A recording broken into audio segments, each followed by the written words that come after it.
Do you consider yourself a runner, or do you hate the idea of pounding the pavement at 4 a.m. in the morning?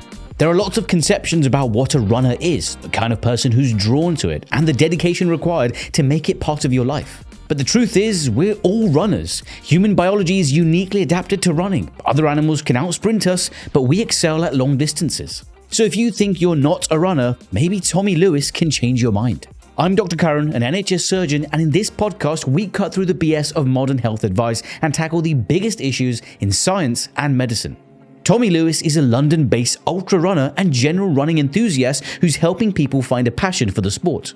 There are so many reasons why people might not want to get started with running. That's why in this episode, we learn how to embrace and enjoy the boredom and pain of running. We debunk myths that running will injure you. We find out what gear you actually need. And we explain why people need to stop taking it so seriously. You're just going for a run.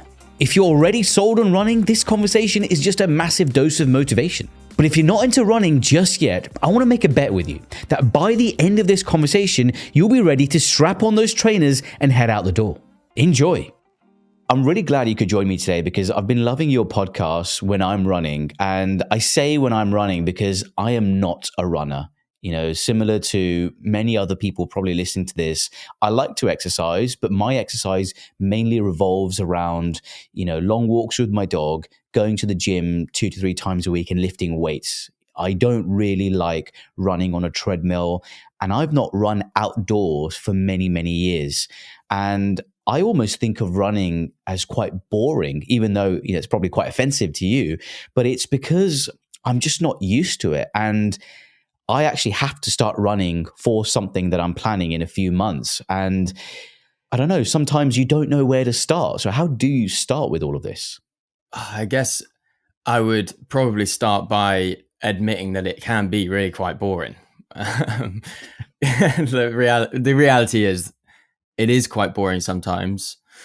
Some people love it always, and that's great. But I think there's also some value in the monotony of running.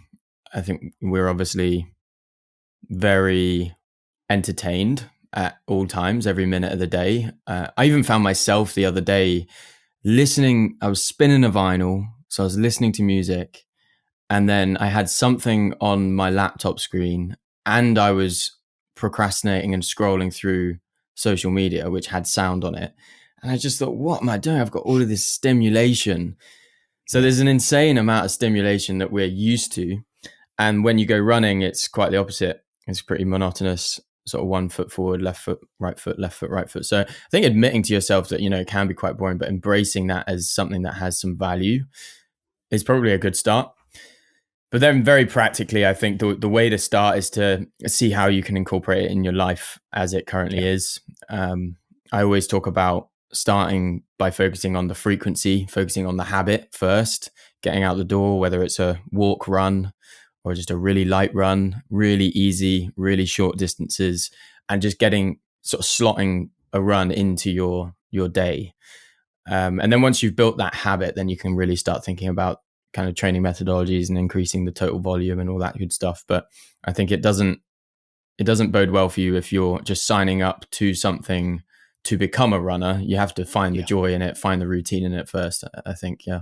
I think some of the things you mentioned there were really useful, just I guess in all aspects of habit building and building a routine in anything. You mentioned that frequency first. So actually just getting the reps in, doing something daily, twice a day, once a week, whatever it is, to build that cadence. And then you mentioned the volume. So slowly amping up maybe the distance of your run or how much time you spend doing something. And then I guess slowly, once you've built that foundational habit, adding in that intensity to push yourself more so you know what your limit is. And I guess that is perfect for running, but actually for other aspects of your life too. Do you find that since you've started running, that's provided some more structure to other aspects of your life? It certainly is analogous to a lot of life. I think I've started to build a bit of a reputation for tenuously making life metaphors out of running messages. But yeah, I think there's so much about running that you can apply to life.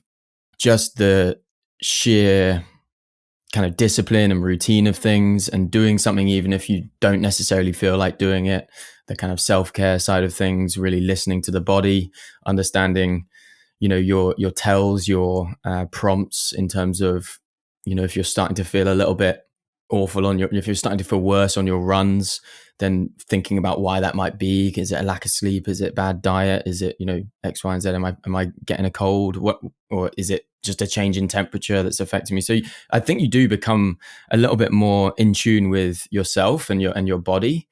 And yeah, of course, I think for me, one of the big things that running has given me in my life is that discipline, is that routine and dedication to something. By being a kind of daily runner, you make this promise to yourself that no matter what, you're fitting a run in, and it's kind of a non-negotiable. And I think that's good for anything. I mean, the same is for brushing your teeth. You get to a point in life where all of a sudden not brushing your teeth is weirder than brushing your teeth, right? It's similar for any routine, any kind of anything that you feel is necessary for you to function. And for me, running is quite a necessary component of what it means for me to function well, as well as going to the gym and just exercising generally. But yeah, I'd say yes, in short. That's really fascinating that you mentioned how when you're running on a regular basis, you feel more in tune with your body's cues and more aware of any deficits you might have in your nutrition or sleep or even illness. And it reminds me of a conversation I had with a mental health professional on this podcast months ago. And she mentioned the term interoception, where essentially you're more aware of your body's cues and how sometimes mental health problems can be worsened or even contributed to by a lack of interoception, where we're not aware of our own body's cues and your heart rate, your breathing, just how you're feeling in the moment. And I guess that is really apt when it comes to running, because if you're going on a run of 5 miles, say, or even 5 kilometers, and you're not performing as well as you have for the last 10 days, you immediately know it might be because I've not fueled myself properly, slept properly, or because I am unwell. So that's really interesting that it really leans into those interoceptive qualities. So you're really aware, like your body's a machine and you're aware of different components of it. Yeah, definitely. I think that's true for all exercise, to be honest, especially when it comes to running, but also weightlifting, resistance training. We hear about proprioception and understanding how the body's moving, and just getting a good feel for what parts of your body you're using.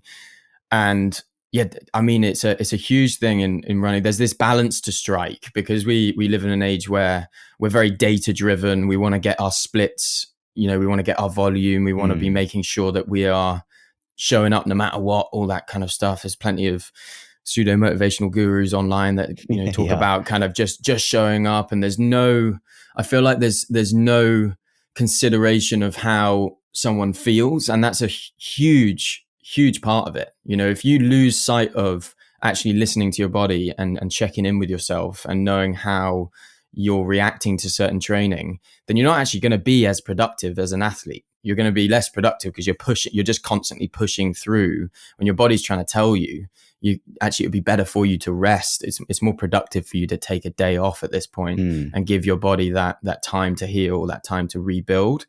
And so I think it's a balance to strike. You obviously want to form the discipline whereby you're showing up even when you don't feel like it, because you can't just constantly be leaning on mood. You have to also lean on that discipline and making sure you show up even if you don't necessarily feel like it, because it might just be your emotions telling you that you don't want to go. But it might be what your body needs. So there's this balance to strike. And I think I'm always a big advocate of, well, what I'm a big advocate of really is longevity and sustainability with your training. And if we're going to have running in our life for a long period of time, like long into our 50s, 60s, 70s, you've got to approach it in a sustainable way. And you can't do that if you're not listening to your body, if you're not checking in with yourself and taking note of the cues. I mean, we have a lot of data now to suggest that any exercise, no matter what intensity you do it, has benefits for the body and brain. And particularly when it comes to running, people often mention this thing called runner's high, this sort of euphoria that just washes over the body related to these endocannabinoids, those kind of internal feel-good chemicals that make us feel good, elated, and euphoric. Have you ever experienced that runner's high, and what does it feel like, and what do you need to get to that point? Yeah, I guess it's more of a flow state. I think obviously people talk about it like it's a runner's high. It is a bit of a runner's high, but you don't feel like you don't feel intoxicated in any way. It's just like a flow state. And I think that's something to do with the monotony, like I mentioned before, of just sort of pounding the pavements or the trails and kind of losing yourself in that. But definitely as those receptors are firing and as the endorphins are sort of moving around your body and you kind of feel a little bit more elated, you definitely get occasionally that sort of feeling of runner's high. How I would describe it though is more you sort of lose yourself in it rather than necessarily being conscious of that runner's high. You might sort of reflect back on the last 2 miles and be like, oh, what was I don't even remember the last 2 miles. Like in the zone almost. Exactly. You're in the zone. You're sort of in this flow state and it just passes you by. You also get the experience of the opposite. Sometimes you'll go for a run and every step just feels like a slog. And that's just natural. But there are definitely times where you get that feeling. And a lot of people do report back about, they've tried all sorts of sports. They're a gym goer and then they get into running and they realize that there's really nothing like it. For whatever reason, there's nothing quite like the feeling you get after a run specifically. What sort of benefits do you think running has that you maybe typically can't find in, weight-based exercise or other sports or other forms of exercise? I think it's very accessible. I think that's a huge thing. A great benefit of running is that you are very likely to be able to do it in some capacity. Even if it's, if you look at the whole spectrum of kind of natural movement without any bicycle or any assistance, just your body, you can go from walking to running at a high speed. Anywhere in that spectrum, you'll be able to do something, whether it's going for a walk or breaking into a jog or doing a run. So I think the accessibility of it is a beautiful thing. All you technically really need is a few pieces of kit, like a pair of trainers, shorts, t-shirt, and a sports bra if you need it, and you're on your way. And it's also the solidarity of it. I've always been, if you want to go to a run club, if there's always benefits of running with people for sure. I've always been a bit of a solo runner. I love the solidarity. I love the fact that I can kind of escape my day to day and kind of just go out on the trails or even in London around the parks. And although there are people around, it's just yourself in your own head. Maybe put a podcast on, whatever it is, and you've got that alone time, and it's a special. It's almost a special sacred hour in my day. Yeah, I think, there's a lot to be said for spending more time on our own because, as you suggested to earlier, we're so stimulated in our lives with social media, in our jobs, we're surrounded by people, families, friends. Many of these things can be good, but I think that that being alone and just being by yourself and comfortable in your own company is sometimes a bit underrated. And we don't have enough of that in our own lives. And I guess one of those specific benefits that you can't quite put your finger on with running, as with many other seemingly mundane tasks, is that ability to reflect.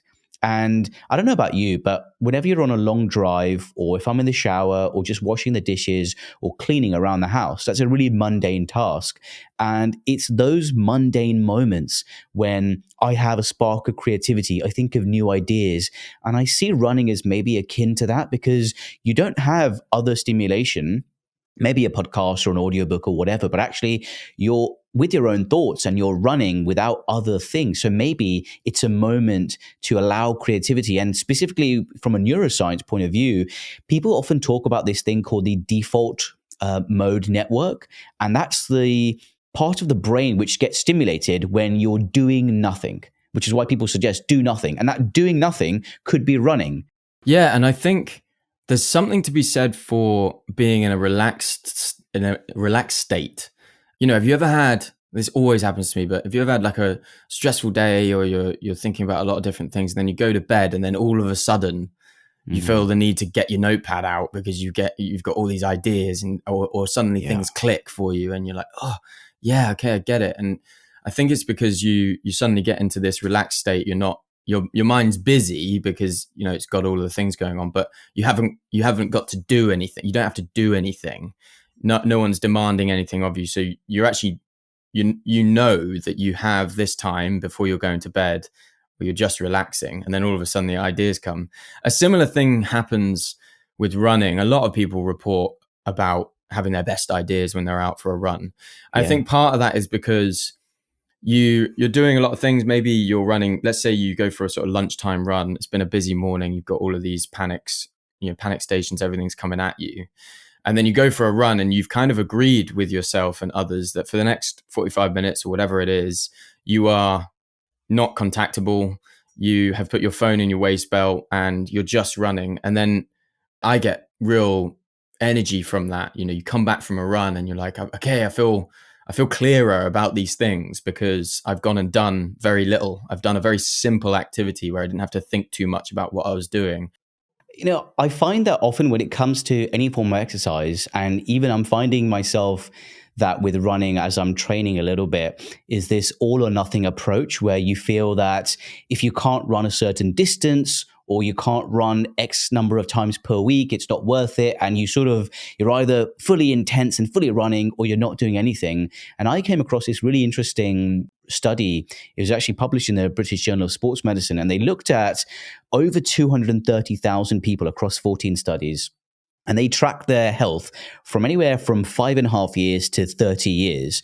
And they found that any form of running, any distance, any intensity of running, so regardless of how much or how little you were doing, that resulted in a 30% decrease in mortality rate. So I guess that essentially says, do whatever you can. It's going to be beneficial for health, rather than saying, I need to run 7 times a week or I'm not going to do it. 30% is huge. That's mad. Yeah. I always kind of talk about, there's a lot of people who sort of struggle to define themselves as a runner. Because they don't, in inverted commas, do it enough, or they don't run far enough, or they're not good enough, or they haven't done a marathon yet, or whatever nonsense they're talking about. They sort of don't define themselves as a runner.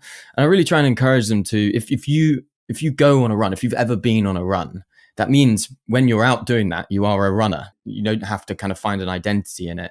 And so I think once people admit that, they're a runner and that, it's something they do, then it might become more frequent, but it doesn't even matter that much. You could do 1 run a week, you can just slot it into your fitness regimen. You don't really need to be someone who runs 5, 6, 7 days a week to be called a runner. I mean, that fits with, another really interesting study. And you've probably heard the term weekend warriors, right? Where, you don't do much exercise Monday to Friday, and then you get the weekend off, and then you really smash the gym for, Saturday, Sunday, once or twice a week on the weekend. And if you compare that to studies which look at people who exercise over 3 times a week versus people who just are weekend warriors and exercise maybe just once a week. Of course, more exercise is usually always beneficial, but actually they found in one of these studies that those weekend warriors, just once a week of running exercise, resulted in a 13% decrease in mild cognitive impairment compared to actually people who are running, or equivalent to people who are running 3 times a week. Again, leaning on that idea that you don't have to be running or doing exercise every single day to see benefits. Just even a small amount is good. And I guess it goes back to what you were saying before about habit building. If you do it once, you're more likely to do it twice and then 3 times and so on. Yeah, and I think there's a real barrier. People create these barriers that stop them from just doing and just going for it. Whether it's New Year's as a barrier, like I have to wait until New Year to get started on it, or or this idea that in order to be properly doing it, I need to do it 5 times a week, and so there's this barrier because if there's no point starting, because if I just do once a week, it's a failure. But all of that is also nonsense. Like you really need to just think about today. Like, what did you do today? Did you go for a short run? Did you go for a walk? Whatever is for the individual is good for them. You've got to just start building that habit, and also just start realizing the benefits it has after. I always think that in order to build a habit, especially with something that isn't always what you want to do in the moment, always think about the satisfaction you'll have after. Why are you doing it? You're doing it because you'll feel better afterwards. And each day for me each day that I don't run, I know there's just a very clear difference between Tommy having ran and Tommy having not run or not gone to the gym. And it's a daily thing. And for me, it's like a necessary thing to feel good. My body kind of just needs that proper movement because the rest of life doesn't really allow for all that much movement. Most of us have kind of desk jobs. We're sitting here now doing this. But you have to think about when you're going to do that movement, that body movement, because that's really all it is. That's how I see it anyway. It's just moving the body in some way. And for every different person, it's going to be different. Even if you haven't done any exercise all week and it's Sunday and you think, do you know what? Next week I'll get started and I'll do 5 runs next week. Forget that. Just go for a run today, because it's never, it never changes. Like if you have a routine of going for a morning run, each time you wake up and you know that you need to go and do that run, you still have to face those same demons every time. You still have to move that leg off the bed. You have to pull the duvet off you. You have to get ready. You have to do the things every time. And guess what? Even if you do it once, even if you're in a routine, tomorrow will feel the same. It will feel like you still need to overcome those thoughts, that you have. You need to get out of dreamland and go and do that thing. So it's practice, and I think it's giving yourself evidence that you can do it, but it's also practice in knowing what it feels like to overcome those thoughts on a daily basis or every time you do it, however frequently that is. I think, that is a perfect example of our need to maybe seek more of that delayed gratification, because truth be told, any exercise or even running in the moment or even in the lead up to it, it's not nice. Like you suggested, getting up on a cold morning out of the warmth of your bed, putting on shoes and just getting up and running, it's painful and we don't want to do it. But actually, you won't see the benefits of that run maybe until 24 hours later, when actually you think, you know what, that set me up for a great day yesterday and I feel great, mentally more clear, physically more focused and energetic. You said there you might find the benefit 24 hours later. To be honest with you, my experience has been that once you're out the door, 10 minutes into your run, it's not as bad. It's never as bad as you think. Even if it's Baltic cold and it's 1 degree Celsius, if you're in that season, you've got all your kit, you feel good, you feel alive, and you never really regret. It's so rare that you regret going for a run, that you regret sort of forcing yourself to do that. And I also don't want to fall into the trap of always talking about running or exercise as if it's a really hard thing to do. And you've got a lot of people on social media talking about the winter arc. I don't know if you've heard about this. Yeah. The winter arc, like it's a tough time. And I get that. I get the mentality. But also, I think if you are doing it with too much grit and, snarly face and I'm really tough and, I'm Goggins and I don't care what weather it is, I'm going out. I think it's not actually that sustainable and enjoyable. Yeah. Whereas if you can kind of just laugh about it, like I genuinely think sometimes if I'm up, let's say I'm training for a race, so I kind of have to do this, and I'm up at 5 a.m. in December and I'm running, I'm laughing at myself, really. I'm like, this is ridiculous what I'm doing.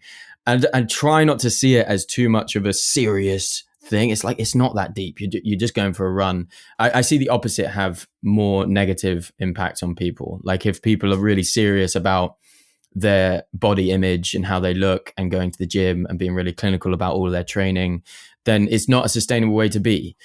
And you just see that amongst often young men in their early 20s, bodybuilding in the gym. They do all sorts to get the perfect physique. And then sure enough, it just doesn't really last. And they grow up eventually. And then they realize that, yeah, I enjoy the gym, but I don't really approach it in the same way I used to. Like I don't really count my macros anymore. I don't really get too obsessed with it, because I actually quite enjoy being able to take a cookie at a wedding, or I quite enjoy not having to write down every ingredient to my meal every day, or quite enjoy it, and I also think that if you take it really seriously, you're more likely to see a certain workout as a failure.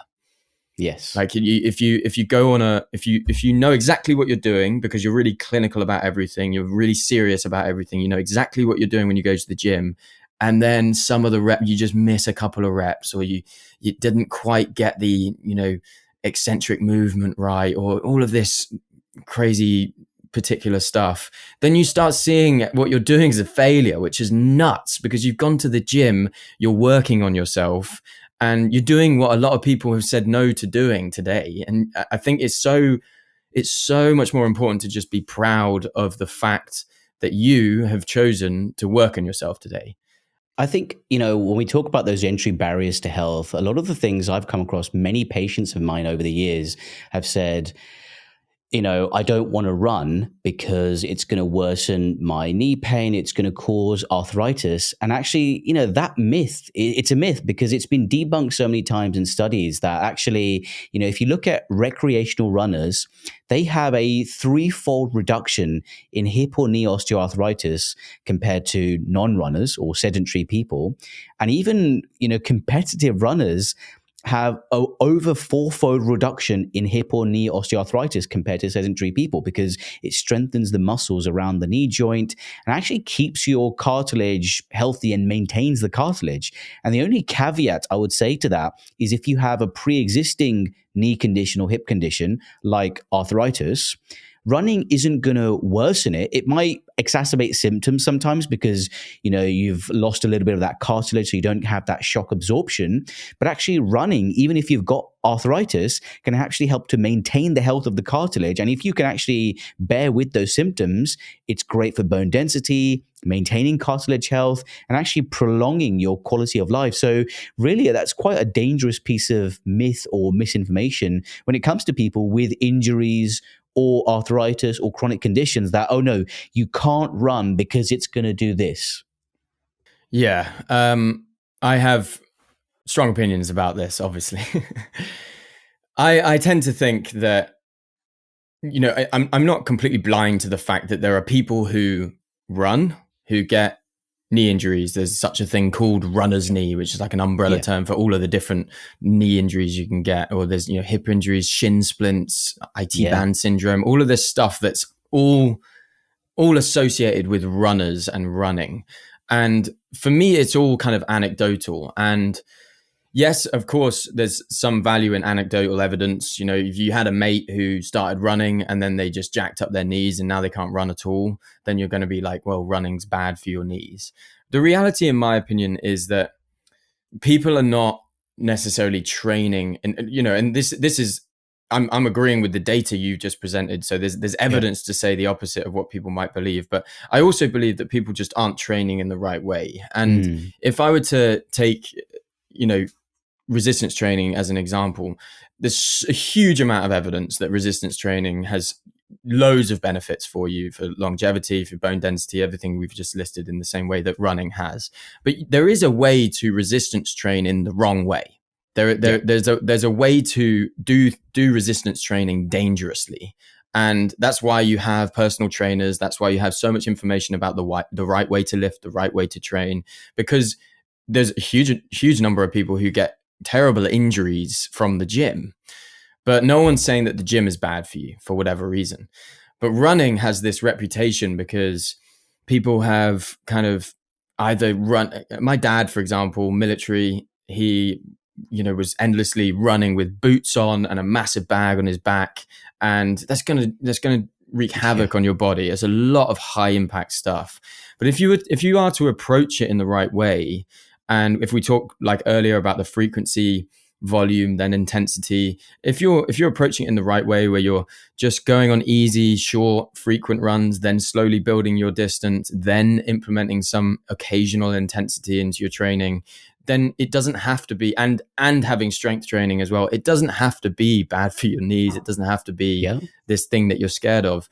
It's actually really good for you, and you can do it in a way that's safe. You can do it in a way that only has massive benefits for you. And I guess that's a lot of what I'm about. What I'm trying to be a proponent for is sustainable training, doing it in the right way, thinking about how your body feels, not just doing it because because your plan says to do it.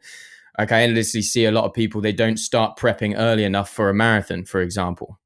And so they go online, they find a 20-week plan for a marathon, and then they just try and follow that plan. The reality of that plan is expecting that you have a good foundation before you even start the plan, right? So it's going to ramp up real quick and get to a point where there'll be like 5 weeks in a row.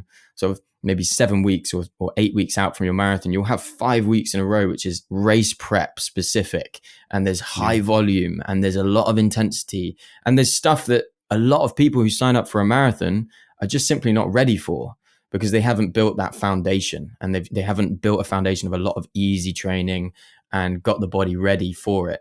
Not to mention the fact that people aren't incorporating any kind of strength training. And then on top of all of that, sort of alluded to it already, but we do just live very sedentary lives at the end of the day. We sit in our cars, we sit at our desks, we sit in meetings. We only are stood up. A lot of the time, we're only stood up to get from one seat to another. And we're just not in very natural positions. Right now, I'm very relaxed. My core's not engaged. I've got a bit of a hunched back. It's not a very natural, good position to be in. And we live these sedentary lives for 23 hours in the day. We're pretty much sedentary. And then we go and demand a huge amount of our bodies in that 1 hour that we run. It almost feels inevitable that that's going to be too much for the body. And so it's also about kind of how we're living our lives outside of the running that's really important. A run can be half an hour in a day, or it can be an hour in a day. And just demanding a huge amount of your body for that 1 hour, I don't believe is going to be a very sustainable way to do things. So I think it's important to also think about how you're moving your body, whether you're standing enough, getting a full squat, or hanging in the gym, just all of this sort of good stuff that, there's a huge amount of evidence to say is really good for you, and demanding more of your body outside of your running, as well as the right approach to your running with a lot of easy training and strength training involved in it. It really doesn't have to be bad for you. And as far as I'm concerned, the worst thing for your body, for your knees, for your hips, is a sedentary lifestyle. Yeah, no, I agree. And, I feel right now we live in an age where everyone is obsessed with tracking their health metrics and looking at data, which is all great. And I think that having that data accessible to people is great, but it also can be troublesome as well and provoke anxiety and maybe even limit people in what they're doing, and even promote injury to some extent if they're trying to compete with other people or even themselves. For example, I link this to sleep. I used to have a sleep tracking app, and I used to be so obsessed with my proportion of REM sleep and non-REM sleep that I was actually, fueling my anxiety. So it was affecting my sleep. Similarly, I even find myself now, when I'm doing a 5K run, I'm thinking, oh, that was 1 minute slower than yesterday. And actually that temptation to push yourself when you don't need to push yourself can provoke injury. So when someone is running, you've said they need a pair of shorts, trainers, sports bra or a top or whatever, few items, and you can get going.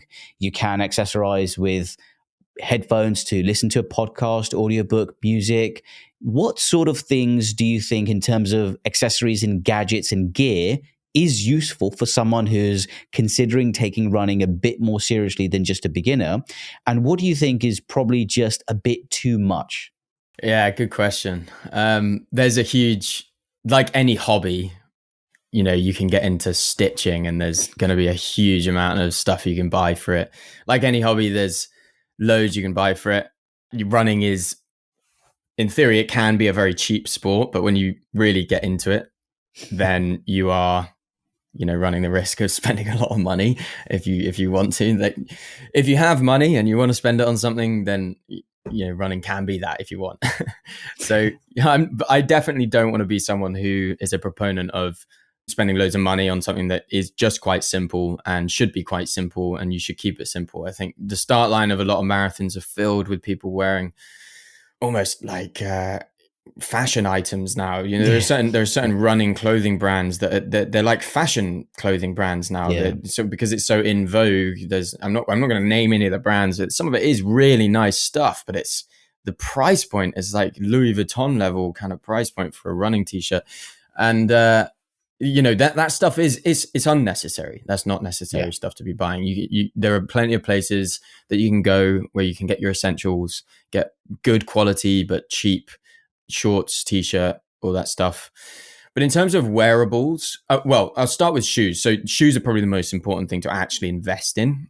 Unfortunately, these shoes obviously will run down, and you will have to invest in another pair soon. And we can go down the whole route of saying that variation in the types of shoes you're wearing is good for you. Having a rotation of shoes, like 2 or 3 pairs at any one time, is good.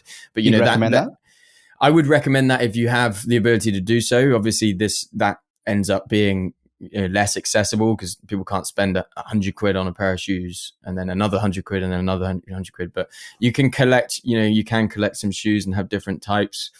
I would say if you are to have a bit of a rotation, then making sure you have different types of shoes. So with shoes, we talk about what is called an offset, like a drop, and that is the drop from the heel to the toe. So a lot of these modern shoes basically have an offset. So they'll have it used to be that they'd have like an 8mm drop. We've got shoes now that are like 16mm drop, which I personally don't really agree with all that much, because so what's that doing, a big heel compared to the tip? Yeah, so the heel is higher from the ground than the toe. Toe is higher from the ground. Is from the ground. So that's called a drop. So you're essentially sort of running downhill a bit. And what that's doing is it's actually demanding less of like the lower leg, of the calves, of the like lower part of your Achilles heel and all of that. So I would recommend personally avoiding constantly running in a shoe that has a massive offset, a massive drop. And a lot of these shoes will also be extremely foamy. So with that foam, that protection, that massive drop, that's great for recovery. It's going to demand less of your body, so you will recover quicker. A lot of these carbon plated shoes, the data does show that performance is higher because athletes are recovering quicker, so they're able to get back on the wagon very quick. But in reality, you want to be strengthening your body, right? So if you want to have a rotation of shoes, you want to have one pair of shoes maybe on the more minimal side of things. You might not need to go as extreme as kind of barefoot shoes, but just like you can get more minimal shoes that are a bit more foot shaped. So they've got a wider toe box. They've got maybe a 0 drop or a 4mm offset, 4mm drop, something that's a little bit more natural. If you imagine, if you are barefoot, that's a 0 drop because your heel is on the floor and your toes on the floor. Do you have a higher risk of injury with that lower offset because you're demanding more from the heel, Achilles, and calf? If you're not used to it, yes. So I always say this with caution. If you're going to go from a shoe that has a massive offset to suddenly dropping that drop, you need to make sure you're not just doing the same volume, because you'll jack up your calves. You will, there is risk of causing injuries. So you do need to be careful with that. And maybe, if you've got barefoot shoes, like going to the gym in your barefoot shoes and using outside of your running, using those more minimal shoes, demanding more of your calves and your feet, because the feet have muscles in them too. Would you believe it? Whereas all of these shoes just sort of put your foot, which is an intricate part of your body, into this cast, and they squeeze them into a cast with a narrow toe box, and they demand very little of it, and the shoe does all the work rather than your body, right?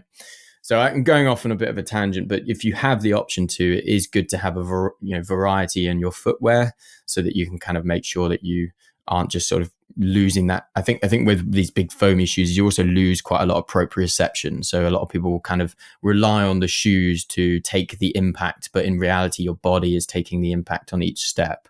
So, you might overstride and not really notice that you're overstriding because the foamy shoe is just like a cushion.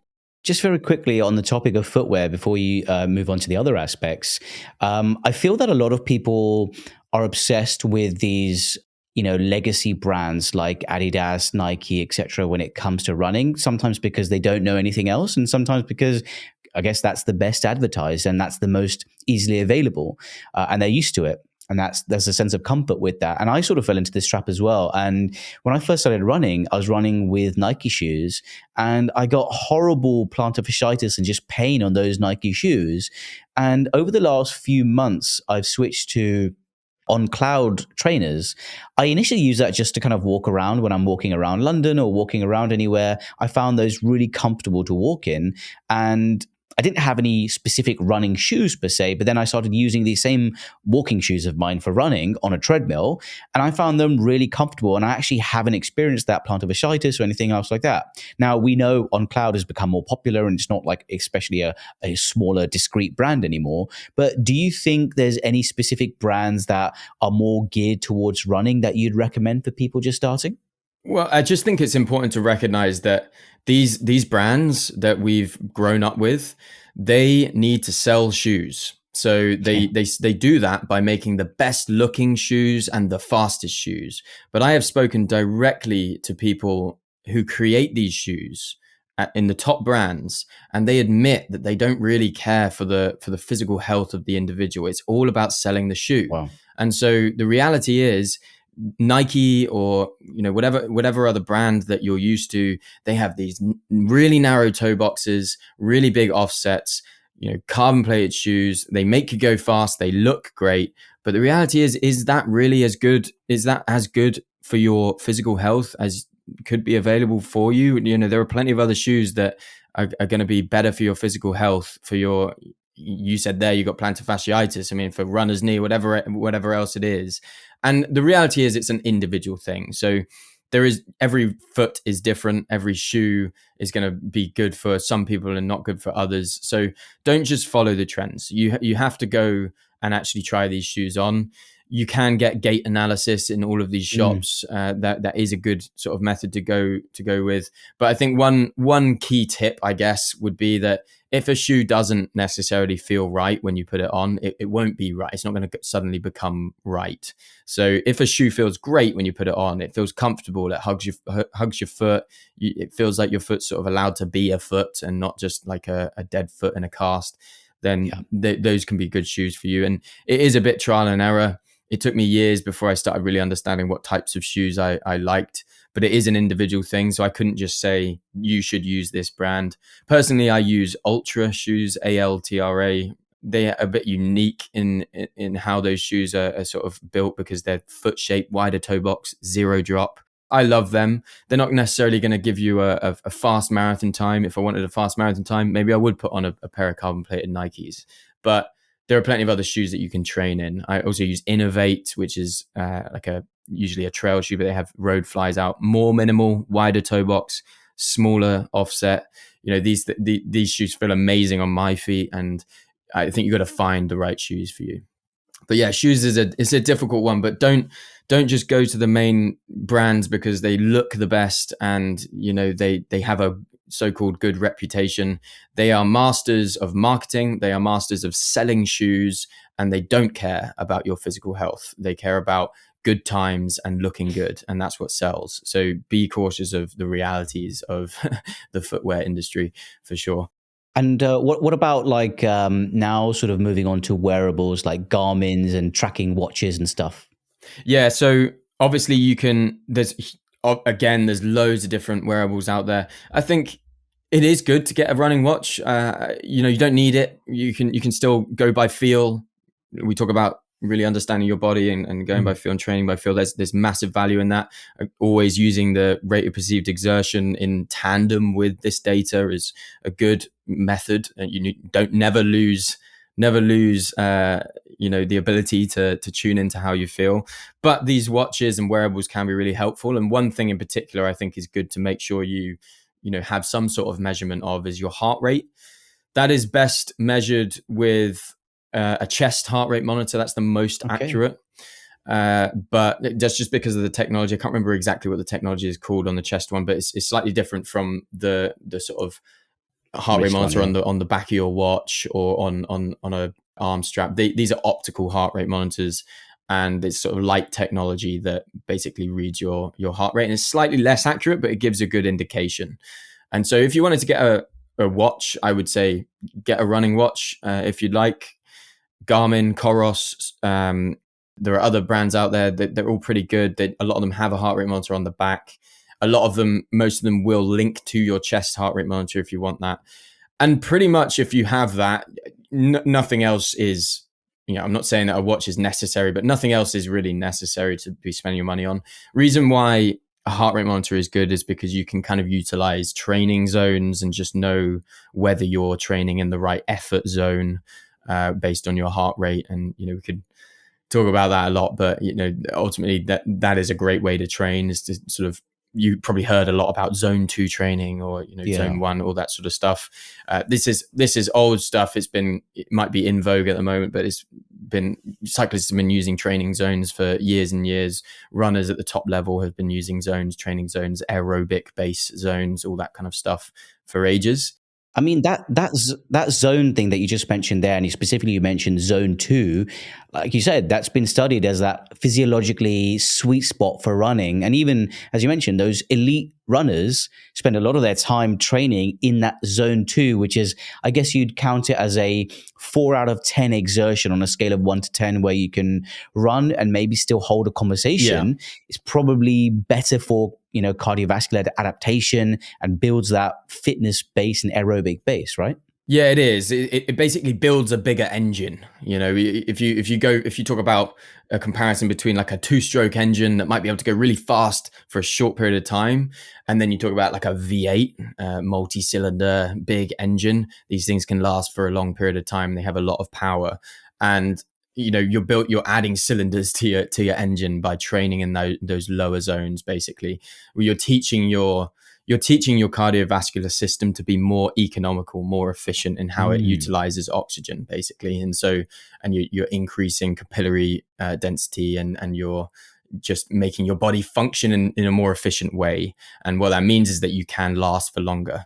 Your body's using the right energy source, a long-lasting energy source of fat, rather than just carbohydrates. So you should be building a base. You should be building that, what we call an aerobic base, aerobic capacity, and building a big engine, and then throwing in their intense stuff as well to do the same, and make sure you can be more efficient as you run. What do you think is the role of something like electrolytes when running? Because I feel that that's become almost a huge buzzword in this day and age, where everyone feels they need additional electrolytes to function. And the fact is, everyone can get electrolytes through just the food they eat, enough to meet their daily requirements. And in my opinion, you only need electrolytes if you are experiencing diarrhea and losing a lot of water and salts, if you are, you've got a specific condition which is causing problems, or you're training for a marathon, exercising intensely to the point where you're sweating out so much, you could do with an additional benefit of some electrolytes. What do you think is the role of electrolytes when it comes to running, and especially long distance running? Yeah, I mean, really important in some contexts for sure. Daily, I don't really consume electrolytes. I have like electrolyte pills, like sodium tablets and stuff in the house. But I don't really care for that. I hydrate in a pretty normal way, and I don't necessarily think about that. But when I think about racing, if I'm on an ultra marathon, for example, it is pretty fundamental to be taking in electrolytes. And like every hour I'll have like an electrolyte tablet which has got sort of sodium in it and other electrolytes. A reason for that is just to avoid cramping. You can't get out of a cramp, but you can prevent it. So electrolytes really help with that kind of stuff, and just staying hydrated and making sure your salt levels are good. But there's a part of me that sort of thinks that is a bit over. There's a lot of overkill about. Again, it's just another topic that's overcomplicated. Like running is super simple. Don't overcomplicate it. Like you can go for a run, you can perform well. You can your body has a huge amount to give you inside your body. You have a huge amount to gain that you can unlock, and it doesn't necessarily have to come from these special sort of supplements or anything else. If you have a good diet, maybe a supplemented diet as well, and occasionally, if you really need it, you can kind of take some electrolytes in if you've got an intense workout. That's all good stuff, but you don't need to. Again, don't take it too seriously. You don't need to obsess. You can get very far even when you're avoiding all of this advice online. Now, you said that anyone who runs is a runner. So whether it's 1 mile or even, 100 meters, you're a runner. But you're not just a runner, because you go that one step further and you do ultra marathons, which are really extreme endurance events. So I guess the question is, when most people think of a half an hour or 1 hour run as potentially quite boring and quite arduous on the body and mentally, what drives you to go beyond that and run for dozens of hours potentially? Yeah. For me, running has always been an investigation of the mind, to be honest. I saw when I started running, I started to understand the benefits it had on me and my mind and my mental state. And it kind of developed and became a little bit of an obsession. And then I started to think, if I could go further. And then I suddenly went on like a 2-hour run. I'd never been out for a run for 2 hours before I broke that 2-hour mark. And I was like, there was a lot going on in my head psychologically in order to break that 2-hour mark. And that was something that was unlocked in me. I was like, I've never done this before. I've never been here before. I've never explored this side of the spectrum of what it means to be me. And that's just become, a little bit more of an obsession. For me, ultra running it's a great one for me because I love the outdoors. I love adventure, obviously love running, but I also love the extreme in things, and I'm just not really one to go half measures. So I think, it was a perfect sport for me. And that's what I found. I found that every time I've gone that little bit further or done a harder race and kind of broken that barrier that I thought I was limited to, I've unlocked something within myself that whether it's physical or psychological, that gives me that self-pride and confidence. And the experience of actually getting past those so-called barriers is, I think, a real character building thing. And so it's not just masochism, it's actually like an exploration and curiosity of what I'm capable of and what the mind is capable of as well. If someone was to start running today, what 3 bits of advice would you give them to help them on their journey?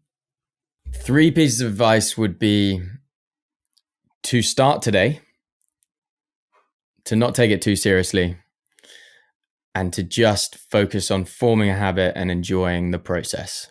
That would be it.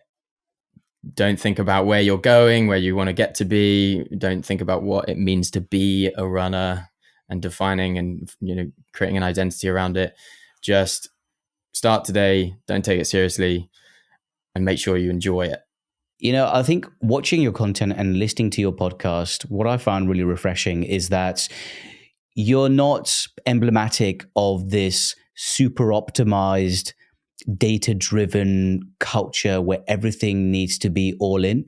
And you are refreshingly frank about running, about just doing things because you want to do them. And I guess appealing to the every person, to the average person who's getting into running or even running at the moment, just as you said there, not taking things too seriously and just, doing the thing and enjoying it, and then slowly adding in other frills to kind of, make it more sustainable over long term. And I think that's the key with you. Whatever you prescribe to people with your words, it's sustainable. And hopefully that means it's more enjoyable. And we just really want to thank you for coming on the podcast and hopefully making running more accessible to more people listening to this. I appreciate that. Yeah, it's a big thing for me. I think you can't change people to become different people in order to sort of get into the thing they want to get into. I fully admit, not everyone's going to love running, but I do believe that there are a huge number of people who don't realize they could love running.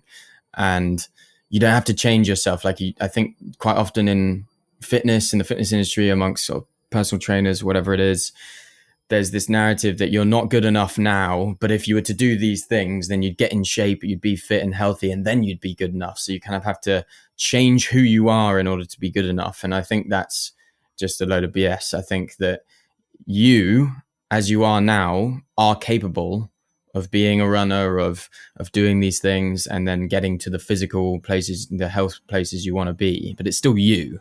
But you're not going to change. You got to meet people where they're at, I think. And you don't have to become some winter arc hardcore serious guy.